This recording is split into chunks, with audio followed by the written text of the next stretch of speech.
के का बात तैयारी, घाटी पर धमाका कैसे होई अब की बारी। ए जी बोली ना, बोलिए बलम जी छठ के का बात तैयारी, घाटी पर धमाका कैसे होई अब की बारी। माथे दौड़ा लेके बोलिया सो के जाई है, अरे पूरा इंडस्ट्री आई हो। कैसे मथवा पर दौड़ा लेके पवन भैया जाई है। अच्छा कन्हिया पौखिया खेसारी जिले आई है। खेसारी जिले आई है, खेसारी जिले आई है। आया छपारा के घाट जगमगाई है जी, घाट जगमगाई है। अरे बहुत अच्छा लगी जी।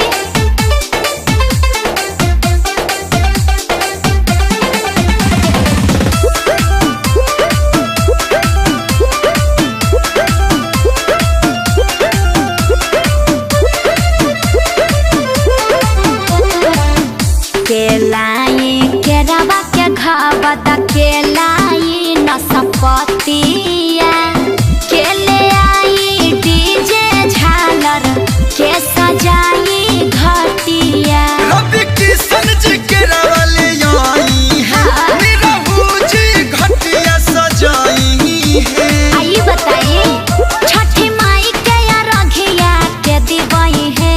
अरे हमार बाबूजी खुदे पंडित जी हमें हो। गैया के दूध लेके यहाँ समिसरा जी आई है। अच्छा चुनमुन बाबा या रखिया दिवाई है। पूरा गाजीपुर के घाट जगमगाई है जी, घाट जगमगाई है।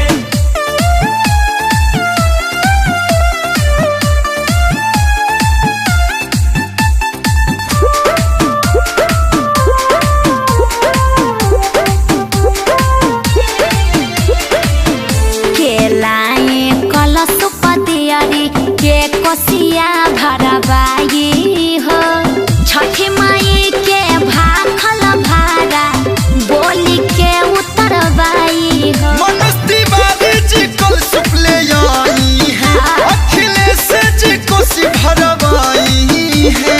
आए कश्यप जी का? छठी मैया के गीत बोली के गई है। बगल में छोरा गाँव भटी ढोरा श्यामाया कहसियापन डीजे बजाई। हाँ तो होई गर्दनो कलुआ अंतराज गीतिया सुनाई। जिया एहे